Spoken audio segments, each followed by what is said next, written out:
Hunter x Hunter is coming back, but this time bigger than it's ever done before. See, over the course of the last couple of years, us Hunter x Hunter fans have fallen into a rhythm. And it hasn't been a bad rhythm, because every year since 2022, around the winter time, we've gotten 10 new chapters of Hunter x Hunter. And considering the fact that prior to the winter of 2022, we hadn't gotten a new chapter of Hunter x Hunter in 3 years, even if we were just getting 10 chapters a year, that was positive motion forward. Now, obviously, it didn't compare to 1998 through 2005, when Hunter x Hunter was releasing almost weekly, but this format of 10 or so chapters is kind of how Hunter x Hunter has been releasing, hold your hats as I say this, since 2008. And considering the fact that Hunter x Hunter's first big hiatus took place in 2006, it's been 20 years since Hunter x Hunter released with any real regularity. I'm 29. But all of that might be changing soon.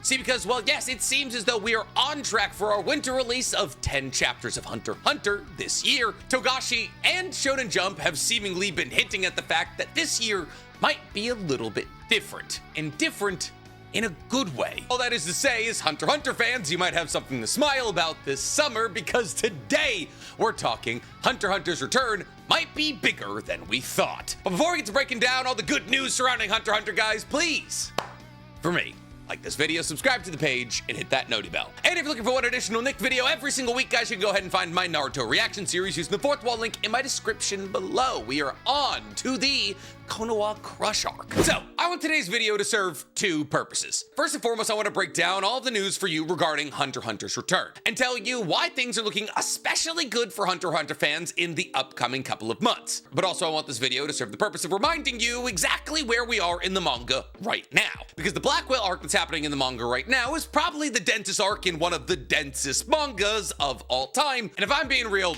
even I could use a refresher. But first up, let's get to the good news. So like I said earlier in the video, about once a year since the winter of 2022, we've been getting 10 chapters from Togashi. This started with chapters 380 through 390, and then 390 through 400, which means technically we're actually behind schedule in terms of receiving more Hunter x Hunter from Togashi, as the last chapters, 390 through 400, that we got from Togashi were released between October of 2024 and early January of 2025, which means that if we wanted to maintain that current schedule that was set back in 2022, ideally we should have got additional chapters in either October, November, or December of 2025. But we didn't get that, and therefore, technically, as Hunter x Hunter fans, we are on the longest hiatus we've been on since 2022. But Nick, I thought you said this was a positive video. It is. See, yes, technically, if we're using the last couple of years as a scheduling basis, we are behind schedule. However, Togashi has been especially present on Twitter in the last couple of months, if not years, updating us every single time he finishes a chapter. And thus we learned back in February that the manuscripts for chapter 410 through 420 are all done, meaning that the storylining and the artwork is done, and that the chapters themselves have been released to the publisher, which in the case of Hunter x Hunter is Shonen Jump. So we can feasibly see those chapters kind of whenever. There's an editing process, and Shonen Jump will probably want to do some kind of big announcement to bring all the Hunter x Hunter fans back to the app in order to read these chapters, but from Togashi's end, chapter 410 through 420 have been completed. So when could we see these chapters released? Well, it's hard to say, but the manuscript for chapter 410 was reportedly, by Togashi, completed on the 15th of November in 2024, and the chapter was officially released just a shy over 3 weeks later on December 9th, 2024. But according to Togashi, chapter 420, the presumed last chapter of the 10 chapter batch that we were anticipating, had its manuscript finished just a shade under 2 months ago on the 24th of February of 2026. So if the editorial and publishing process allowed for the manuscript of chapter 410 to be posted on Shonen Jump just 3 weeks later, there's no reason for us to assume that chapters 410 through 420 couldn't be released tomorrow. But that's not the only good news, because we also learned from Togashi in late September of 2024 that he had completed the character inking for chapter 420. 420. So think about that for a second. That means that the last chapter in the 10-chapter batch that we're anticipating to come out any day now had its character inking done in the late September of 2024, which means from the completion of the character inking to the completion of the full manuscripts of those 10 or so chapters took somewhere in the region of a year and some change. Now, that's obviously not great from a pacing perspective, I'm aware. It took Togashi about 13 months to fill in backgrounds, character dialogues, and everything else outside of character inking for the 10 chapters of chapter 410 to 420. However, the reason we're talking about that right now is because in Togashi's most recent tweet, he told us that chapter 430, not 420, 430 had its character inking completed, which means not only could chapters 410 through 420 drop at literally any moment, also that Togashi is already working on the next 10 chapters. But Nick, didn't you just say that from character inking completion to the full manuscripts being completed took Togashi somewhere in the region of 13-ish months? Yeah, I did. In fact, it's actually more than that. I did terrible math. It took Togashi from late September of 2024 to February of 2026 to complete fully those 10 chapters that he had finished the character inking for. So 16 or 17 months. And if we apply that timeline to what we're currently experiencing right here, right now, that would mean that it's gonna be another 16 or 17 months until chapters 420 through 430 are completed.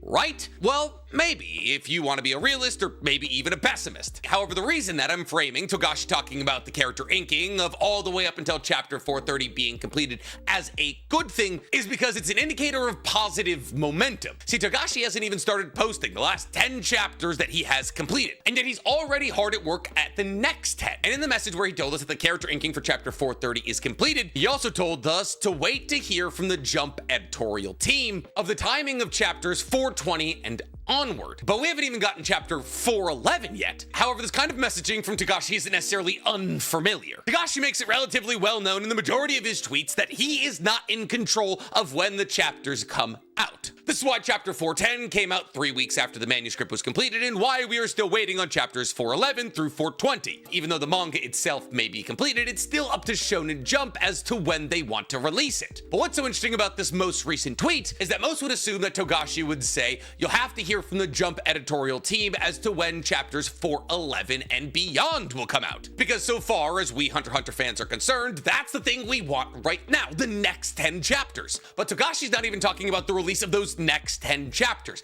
He's talking about what comes beyond them. And therefore it seems as though that Togashi and probably the Jump editorial team have some kind of loose structure laid out for the chapters that are to come after this next batch. And that's crazy because while I've talked about us Hunter x Hunter fans falling into a rhythm of expecting 10 or so chapters every year, that's never been a standardized system. And because that, it's actually been a lot closer to 10 chapters every 2 years. But it seems as though now that Togashi is doubling down on the completion of Hunter x Hunter, something that we may be able to thank his wife for. See, for those of you who live under a rock or maybe listen to my videos on mute, you wouldn't know that Togashi is actually married to a woman by the name of Naoko Takauchi, best known for this little story called Sailor Moon. And while Naoko hasn't picked up a pen to draw manga in 20 plus years, as her story Sailor Moon has been done since I think the late 90s, apparently, maybe ironically on account of the fact that she's not really a working mangaka anymore, she's been supporting Togashi and giving him tons of motivation to keep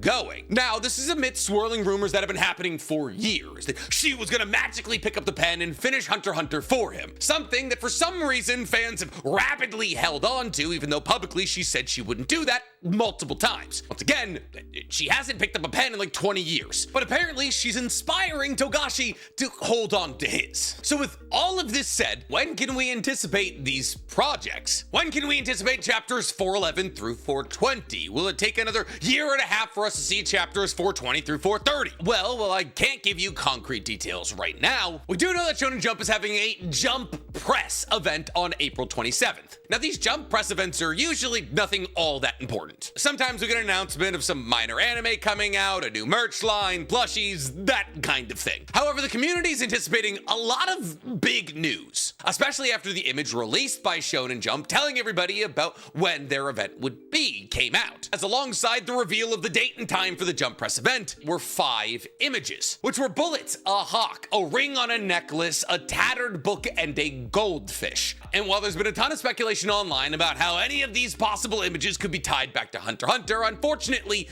they're not. The bullets are from Sakamoto days, the hawk is from the Promised Neverland, the ring is obviously from JJK, the goldfish is obviously from Kagurabachi, and the book is obviously from Black Clover. And yet Hunter x Hunter fans are still holding on to this event as possibly the time and place where we'll be told when the future of Hunter x Hunter is going to unfurl in front of us. However, it feels like to me, if that kind of news was going to be launched at this event, there probably would have been some kind of hint to it, especially considering the fact that Hunter x Hunter is much more popular than either the Promised Neverland or Sakamoto days. However, there might be a hint bigger than any of those images. And that's, well, the date itself. See, because April 27th, the date that this press event is happening, is also Togashi's birthday. And while that seems like a bit of a stretch, I know it's important to note that the last Jump Press event that happened in 2025 happened in August, not April. But who knows? Maybe I've drank way too much copium. But what I do know for certain is that not only has Togashi already finished chapters 411 through 420, but that he's also working on chapters 420 to 430. I know that his wife is pushing him. I know that for the first time in years, he's making public appearances, and in those public appearances, he's looking healthy. And if the big 2026, that isn't enough to give you at least a little bit of hope, well, I don't know what is. And that's really all the information at this moment in time we have. And therefore, with that out of the way, where are we going to be jumping back into Hunter x Hunter's story? Because not only did chapter 410 come out well over a year ago, I'd be lying to you if I said that every single time new chapters of Hunter x Hunter come out, I don't have to go back and reread the entire Succession War arc. An arc that is certifiably one of the most overwhelming, politically dense, dialogue-heavy, psychologically unstable, structurally uncertain arcs in Hunter x Hunter's history. So what's going on the Black Whale right now? Well, multiple wars that are pretty much broken up by level on the Black Whale, as the Black Whale is a supermassive ship meant to carry humanity to the Dark Continent, but not really, as in actuality the final destination for the Black Whale isn't the Dark Continent, it's an uninhabited island away from the V6 countries. However, those in charge of the Black Whale aren't going to tell those who get off onto this island that. But let's get back to the wars. At the very top level, we have the Succession Contest arc, where the Kakine Empire's royal family is essentially having a death game to figure out who becomes the next emperor. Now, Kakine is a nation that existed outside of the bounds of the V5 countries until we got to this arc. However, upon realizing that as they weren't a part of the V5 countries, they technically had the ability to go to the Dark Continent, something that no V5 country had the ability to do, they were roped in and essentially forced to join the V5 countries, creating the V6 countries. And now that they were under the jurisdiction of the V6 countries, they weren't allowed to go to the Dark Continent without the approval of the other countries, which is why there's hunters on the ship. And thus, on top of 250,000 people going to the Dark Continent because the Kakine royal family's 14 princes, women are also called princes, are running a death game to see who the final standing prince is so they can become the next king of the Kakine Empire. However, this isn't just them stabbing each other to death. No, this is Hunter x Hunter, so it has to be deeply complicated, and thus every single one of these 14 princes put their blood into a special Nen-based urn that gave them something known as spiritual Nen beasts. Spiritual Nen beasts that have unique abilities outside of the boundaries of regular Nen, at least so far as we can tell up until this moment, that the princes can either use to kill their brothers and sisters or simply protect themselves. I'm sorry, it's guardian spirit beasts. Nen beasts are a different thing entirely. So from this expedition to the Dark Continent and the fact that the Kakine Empire needs a new king, we get 14 princes. However, along with those princes also came their mothers and the princes' bodyguards. And an important thing to remember here is that princes are able to assign other princes' bodyguards if they come from a queen that was earlier on in the lineage of queens that the king of the Kakine Empire was married to. That is to say, if you're a child of the first queen, you're able to assign bodyguards to anybody who is a child of the second queen or later. And there's, I think, 8 queens. Or 7. You know what? Pull up the chart. We'll look together. Yeah, I was right. There's 8 queens. Which brings us to our main character of this arc, Kurapika. Yeah, the story's not about Gon and Killua anymore, because Kurapika's on the Black Whale to protect Prince Wobble and Queen Oito, the 14th prince and the 8th queen. And that's a big job on account of the fact that Prince Wobble is an infant. So how is Kurapika making sure that none of the other princes, who all have guardian spirit beasts of their own, aren't assassinating a literal child in Prince Wobble? Well, by teaching Nen and controlling the output of information to not only the other bodyguards, but also the other princes. See, because Kurapika has a thing that a lot of the other bodyguards don't have, which is complete and total Nen control. And thus Kurapika's essentially using the dissemination of Nen techniques to the other bodyguards, something that would obviously be an advantage to all of the princes, as a way to not only keep an eye on all of the other bodyguards, but also control information flow as it goes about through the princes. However, on account of the fact that all of the princes unlocked their spiritual guardian beasts, this served essentially for some of them as an awakening to Nen. Which brings us to our antagonist of this arc, Tessierdnich. The fourth prince, however, a prince that belongs to the first queen, and therefore a prince who's in an incredibly advantageous situation, especially when you consider the fact that he's awoken to one of the strongest Nen techniques we've ever seen in Hunter x Hunter, which, in order to explain without going into an entire video-length explanation, I'll say, is the ability to see into the future. See, essentially, Tessierdnich, by enacting Zetsu on himself, that is to say, getting rid of all of his Nen, is able to see a couple of seconds into the future. And upon seeing into the future, after he opens his eyes and deactivates Zetsu, he's able to make changes to that future. And essentially what Togashi's trying to tell you is that this is the one guy you don't want in charge of the Kakian Empire. But who do you want in charge of the Kakian Empire? Well, Benjamin, the first prince, is a militaristic fascist who already knows Nen and therefore stands a fair or decent chance at winning. He just enacted martial law and he's using it to try to kill the princes. Camilla was captured by Benjamin on account of the fact that he was able to figure out that her Nen technique required her to die so that she could use post-mortem Nen to kill the person who killed her. Zhang Li, the third prince, isn't like a bad guy. He's just boring and very money-oriented, and his spiritual guardian beast allows him to give people coins that increase in value every single day, and when they hit a certain value, they get powers.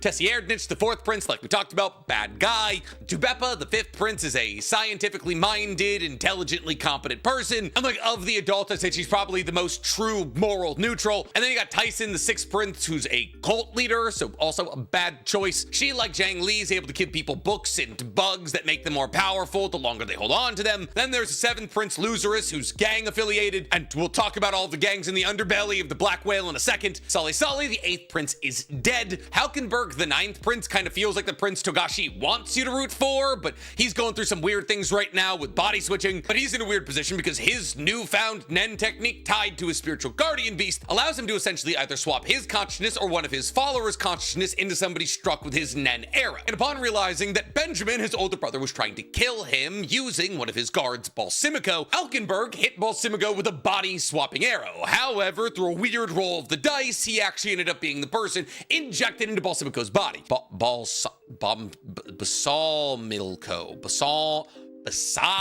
I've never said this word out loud. Anyways, Halkenberg wants everyone to believe that he's dead, so he lets his actual body get killed. And because of a bunch of nonsense that I am not going to explain to you, after his body is killed, his consciousness is able to dominate the consciousness of the body that he's in. So while Halkenberg's body is dead, he himself is still alive. After that, we have the 10th prince, Kacho, who's dead, but her best friend, the 11th prince, Fugetsu, is still alive. But Kacho's still kind of in the story because her guardian spirit actually didn't activate until she died. And when she died, her guardian spirit made an exact copy of her that, because it uses postmortem Nen, was actually more powerful than she was while she was still alive. And while this copy is indistinguishable from the original Kacho, it has one goal and one goal alone, which is to protect Fugetsu until death. Then we have the 12th prince, Momozi, who's dead. Don't worry about her, she's irrelevant. Which brings us to the 13th prince, Mariam, who Hanzo, the bald ninja from the Hunter exam who broke all of Gon's bones, is protecting. He's a child, though not like an infant. He can walk around. And his guardian spirit apparently has the ability to control who can enter into room 1013, Miriam's room. And then we get to the 14th prince, Wobble, who Kurapika's protecting,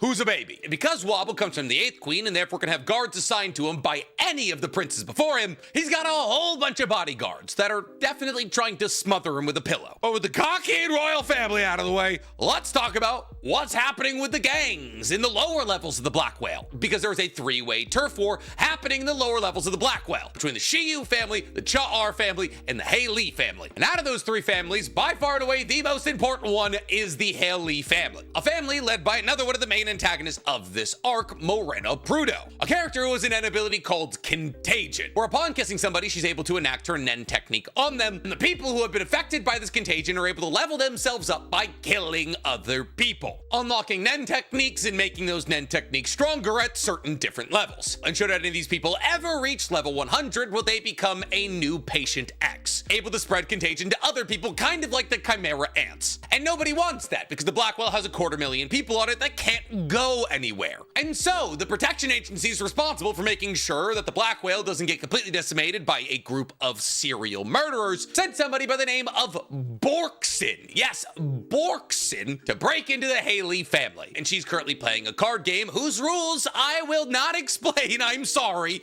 It took like 2 full chapters for them to explain the rules to this card game. If Borkson wins, she gets to leave. If she loses, she has to join the Haley family. And through all this, we learn that Moreno wants to destroy the Kakin Empire. That is basically all you need to know. But basically, Borkson loses, and she has to become a member of the Haley family. What's important to note here, while we're talking about the Haley family, they're being hunted down by the Phantom Troop. Why?